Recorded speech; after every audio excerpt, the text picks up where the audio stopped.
नमस्कार, मैं हूं कल्याण सिंह चंदेल और आप देख रहे हैं साइंटिफिक नॉलेज यूट्यूब चैनल। आज के इस वीडियो में हम डिस्कस करेंगे क्लास 9th का chapter number 4 structure of atom का लेक्चर नंबर 4।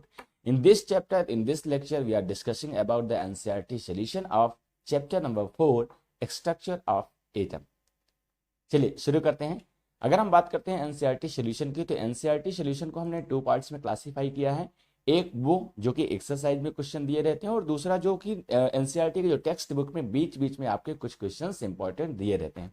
तो आज के इस वीडियो में हम डिस्कस करने वाले हैं जो एक्सरसाइज के अतिरिक्त जो इंपॉर्टेंट क्वेश्चन है चैप्टर से रिलेटेड, वो हम एक एक करके डिस्कस करेंगे।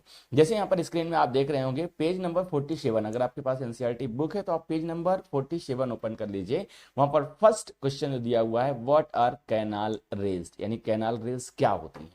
तो नॉर्मल तौर पे आपने देखा कई सारे एक्सपेरिमेंट, कैनाल रे का एक्सपेरिमेंट देखा आपने, कैथोड रे का एक्सपेरिमेंट देखा, तो उनमें कैनाल रेज क्या होती है। तो एक्चुअली कैनाल रेज आज द पॉजिटिवली चार्ज रेडिएशन, यानी जो पॉजिटिवली चार्ज पार्टिकल्स होते हैं उन्हीं को हम क्या बोलते हैं, कैनाल रेज।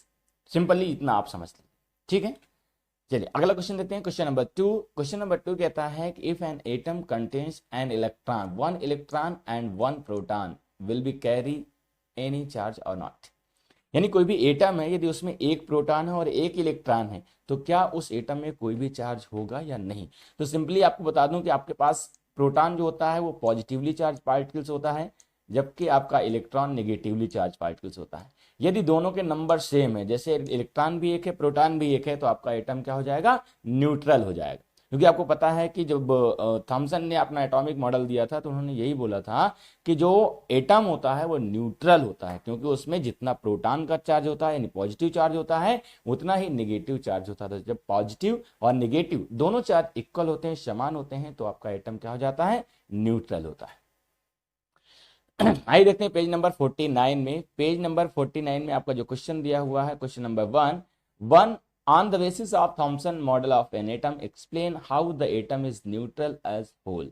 यानी जो थॉमसन ने एटॉमिक मॉडल दिया था उनके बेस पे उन्होंने बोला था कि एटम आपका क्या होता है, न्यूट्रल होता है, यानी उसमें कोई भी चार्ज नहीं होता है।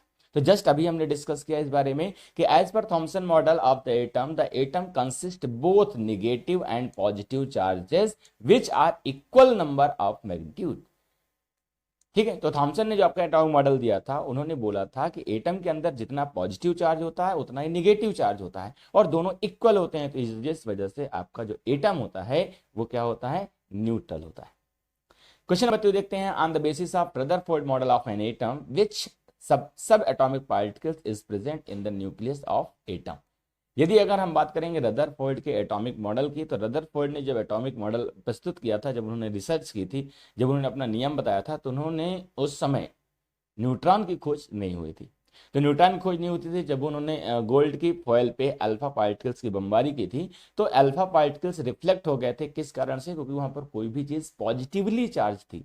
अब वो पॉजिटिवली चार्ज क्या हो सकती थी, तो वो हो सकता था आपका प्रोटॉन्स, क्योंकि प्रोटॉन क्या होते हैं, आपके पॉजिटिव चार्ज हो सकते हैं। तो रदरफोर्ड के मॉडल के अनुसार पॉजिटिव चार्ज क्या था, या न्यूक्लियस में क्या था, प्रोटॉन था, जबकि उस समय न्यूट्रॉन की खोज नहीं हुई थी। जबकि आज की डेट में हमें पता है कि प्रोटॉन्स और न्यूट्रॉन्स ये दोनों न्यूक्लियस में अवेलेबल होते हैं।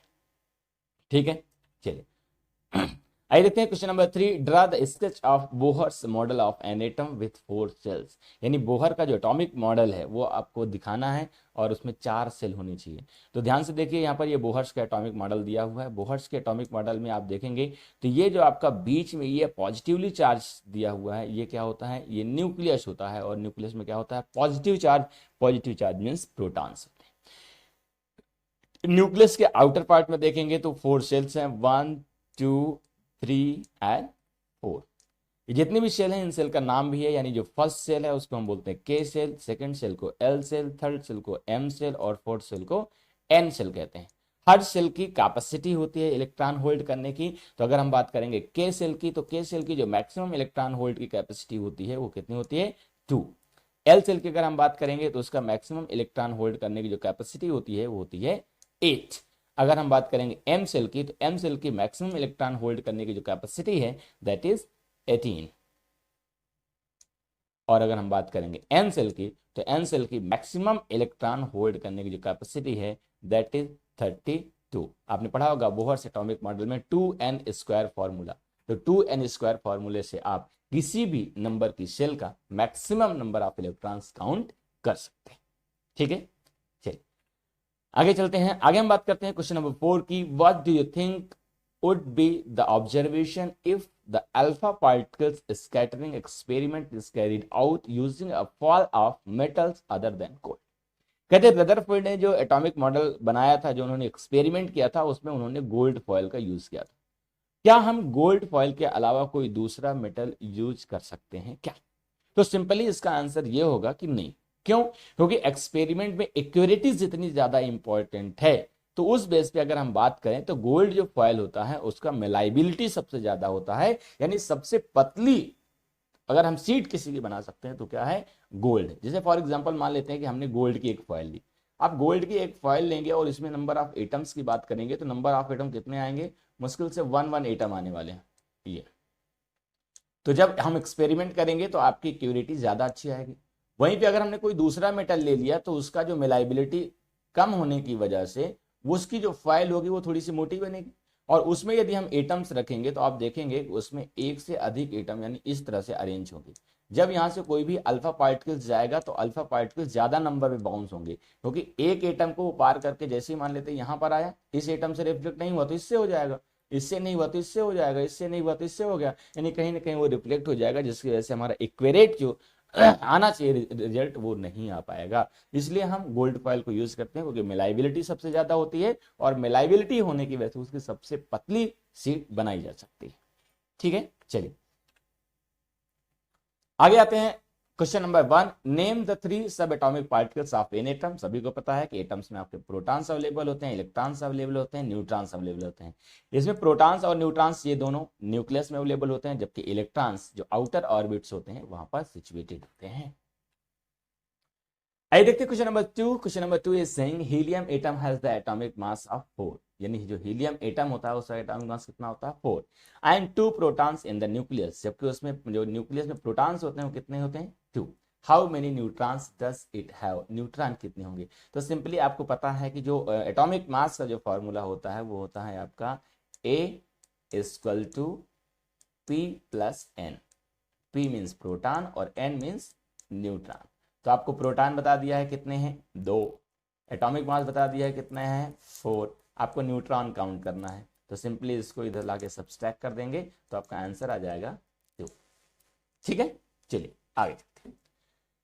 आइए क्वेश्चन नंबर पेज नंबर 50 में, पेज नंबर 50 में क्वेश्चन नंबर 1 दिया हुआ है, right the distribution of electrons in carbon and sodium. अब कार्बन और सोडियम का इलेक्ट्रॉनिक कॉन्फ़िगरेशन करना है या इलेक्ट्रॉनिक डिस्ट्रीब्यूशन शो करना है, तो सबसे ज्यादा इंपॉर्टेंट बात है उसका एटॉमिक नंबर, यानी एटॉमिक नंबर आपको पता होना चाहिए। तो जैसे आपको पता है कि जो कार्बन होता है, कार्बन का एटॉमिक नंबर होता है 6। जब कार्बन का एटॉमिक नंबर 6 होता है, जब इसका इलेक्ट्रॉनिक कॉन्फ़िगरेशन करेंगे तो पहला वाला जो सेल आएगा उसमें मैक्सिमम 2 की कैपेसिटी होती है, तो 2 इलेक्ट्रॉन रहेंगे, और बाकी जितने बचेंगे जैसे 4 इलेक्ट्रॉन्स रिमेनिंग है तो वो सभी कहां जाएंगे? सेकेंड सेल में। तो ये हो गया इलेक्ट्रॉनिक डिस्ट्रीब्यूशन ऑफ इलेक्ट्रॉन्स। ये आपका K सेल हो गया और ये आपका L। इसी तरह अगर हम बात करेंगे सोडियम का, सोडियम का एटॉमिक नंबर कितना होता है? 11। अब सोडियम का एटॉमिक नंबर 11 होता है तो फर्स्ट वाले सेल में कितने होंगे? 2 इलेक्ट्रॉन्स होंगे। दूसरे में कितने जाएंगे? 8 इलेक्ट्रॉन्स होल्ड करेंगे। अब कितने बचे? 1 इलेक्ट्रॉन, तो 1 इलेक्ट्रॉन कहां चला जाएगा? तीसरे सेल में, यानी कि M सेल में। इसे बोलते हैं हम इलेक्ट्रॉनिक कॉन्फ़िगरेशन या इलेक्ट्रॉनिक डिस्ट्रीब्यूशन ऑफ इलेक्ट्रॉन्स। ठीक है, चलिए आगे चलते हैं, देखते हैं क्वेश्चन नंबर, नहीं इसी क्वेश्चन में आपके सारे दिए हुए जो मैंने आपको बताया है कि K सेल में 2 इलेक्ट्रॉन्स रहेंगे, L सेल में 8 इलेक्ट्रॉन्स रहेंगे, M सेल में 1 इलेक्ट्रॉन्स रहेंगे सोडियम का, वही चीजें हमने यहाँ पर विस्तार से डिस्कस किया है। एक बार आप पढ़ लेंगे तो आपको सारी चीजें क्लियर हो जाएंगी। ठीक है, ये आपका हो गया। क्वेश्चन नंबर 2 देखते हैं, if K and L shell of an atom are full then what would be the total number of electrons present in atom. कहते हैं कि आपके पास 2 सेल हैं, कौन कौन से सेल हैं? तो आपके पास है K सेल और आपके पास L सेल है, और ये दोनों सेल कंप्लीटली फिल है। तो आपको पता है कि जो K सेल होता है उसका कैपेसिटी कितना होता है? 2। जो L सेल है उसका कैपेसिटी कितना होता है? उसका कैपेसिटी होता है 8। तो टोटल नंबर ऑफ इलेक्ट्रॉन कितने हो गए? टोटल नंबर ऑफ इलेक्ट्रॉन्स आपके हो गए 10। जब 10 इलेक्ट्रॉन्स हो गए तो किसका एटॉमिक नंबर है? दैट इज नियॉन, क्योंकि आपको पता है कि atomic number is equal to number of protons and number of electrons. यानी प्रोटॉन्स और इलेक्ट्रॉन्स बराबर होते हैं और उसी को हम बोलते हैं एटॉमिक नंबर। आइए देखते हैं पेज नंबर 52 में, how will you find the valency of chlorine, sulphur and magnesium. Chlorine, sulphur और मैग्नीशियम की वैलेंसी कैसे आइडेंटिफाई करेंगे। तो बहुत सिंपल सा तरीका मैं आपको बता देता हूं कि जैसे आपको पता है कि वैलेंसी किस बात पर डिपेंड करती है, कंबाइनिंग कैपेसिटी आउटर मोस्ट यानी वैलेंस सेल जो होता है उस पर डिपेंड करती है। तो वैलेंस सेल में आपके मैक्सिमम नंबर ऑफ इलेक्ट्रॉन्स कितने होते हैं, 8 इलेक्ट्रॉन्स होते हैं। चलिए देख लेते हैं। तो पहले अगर हम बात करेंगे 1 इलेक्ट्रॉन हो सकता है, 2 हो सकते हैं, 3 हो सकते हैं, 4 हो सकते हैं, 5 इलेक्ट्रॉन्स हो सकते हैं, 6 हो सकते हैं, 7 इलेक्ट्रॉन्स हो सकते हैं या फिर 8 इलेक्ट्रॉन्स हो सकते हैं। यानी बैलेंस सेल में इसके अलावा इलेक्ट्रॉनों की संख्या नहीं हो। ये बात क्लियर है। चलिए अब अगर हम वैलेंसी की बात करते हैं तो अगर वैलेंस इलेक्ट्रॉन में एक इलेक्ट्रॉन है तो उसका वैलेंसी कितना है, 1। 2 इलेक्ट्रॉन है तो उसका वैलेंसी कितना है, 2। 3 इलेक्ट्रॉन्स है तो उसका वैलेंसी कितना है, 3। 4 इलेक्ट्रॉन है तो उसका वैलेंसी कितना है, 4। यहां तक तो बिल्कुल सिंपल, यानी जितने नंबर ऑफ इलेक्ट्रॉन्स होंगे वैलेंस सेल में उतने ही उसकी क्या होगी, वैलेंसी होगी। लेकिन अगर 5 इलेक्ट्रॉन्स हैं तो वैलेंसी आपकी हो जाती है 3, यानी 8 में से माइनस करेंगे। 6 वैलेंसी है तो वैलेंसी हो जाएगी 2। 7 है तो वैलेंसी हो जाएगी 1। और अगर आउटर मोस्ट सेल कंप्लीट है यानी 8 इलेक्ट्रॉन है तो उसकी वैलेंसी क्या हो जाएगी, 0, 0। ठीक है। अब अगर हम बात करेंगे, यहां पर क्वेश्चन की बात करते हैं तो क्वेश्चन में सबसे पहले पूछा क्लोरीन। तो क्लोरीन में आउटर मोस्ट सेल में 7 इलेक्ट्रॉन्स होते हैं, तो बताओ वैलेंसी कितनी होगी, तो वैलेंसी हो गई 1। ये देखिए, यानी क्लोरीन की वैलेंसी 1। अगर हम बात करेंगे सल्फर, तो सल्फर में आउटर मोस्ट सेल में कितने इलेक्ट्रॉन्स होते हैं, आउटर मोस्ट सेल में होते हैं 6 इलेक्ट्रॉन्स, यानी सल्फर की वैलेंसी कितनी हो जाएगी, 2। तीसरा आपको बोल रहा है कि सल्फर एंड मैग्नीशियम। अब मैग्नीशियम का एटॉमिक नंबर होता है 12। अगर उसकी हम बात करेंगे आउटर मोस्ट में इलेक्ट्रॉन कितने, 2, तो उसकी वैलेंसी भी कितनी हो जाएगी, 2। तो इस तरह से हम आसानी से किसी भी चीज का वैलेंसी फाउंड कर सकते हैं। बस आपको आउटर मोस्ट सेल यानी वैलेंस सेल में कितने इलेक्ट्रॉन्स ये पता होना चाहिए। चलिए आगे आते हैं। आगे क्या, ये सारे क्वेश्चन का जो डिस्ट्रीब्यूशन है जो मैंने आपको बता दिया था डिटेल में, वो यहाँ पर है, आप आसानी से समझ सकते हैं।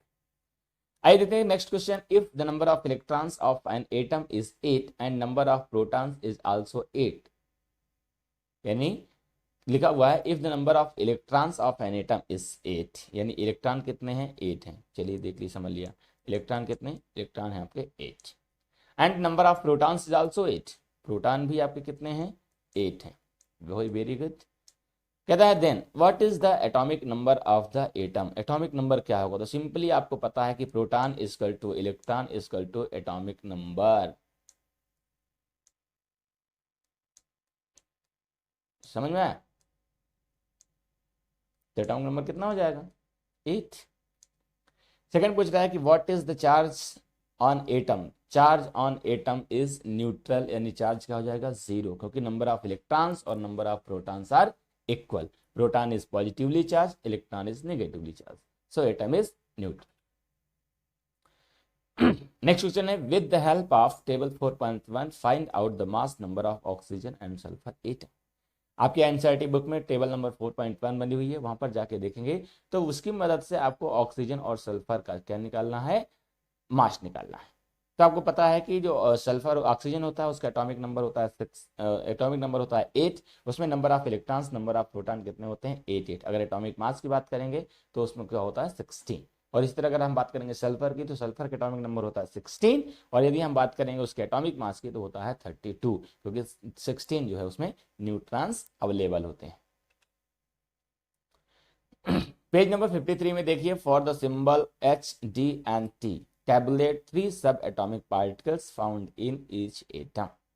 आपको तीनों में सब एटॉमिक पार्टिकल्स यानी इलेक्ट्रॉन्स, प्रोटॉन्स और न्यूट्रॉन्स बताने हैं। तो सिंपली से अगर हम बात करेंगे, यहाँ पर देखिए ये है आपका H, हाइड्रोजन। हाइड्रोजन में सिर्फ एक प्रोटॉन होता है जबकि न्यूट्रॉन बिल्कुल नहीं होते हैं और एक ही इलेक्ट्रॉन अवेलेबल होता है।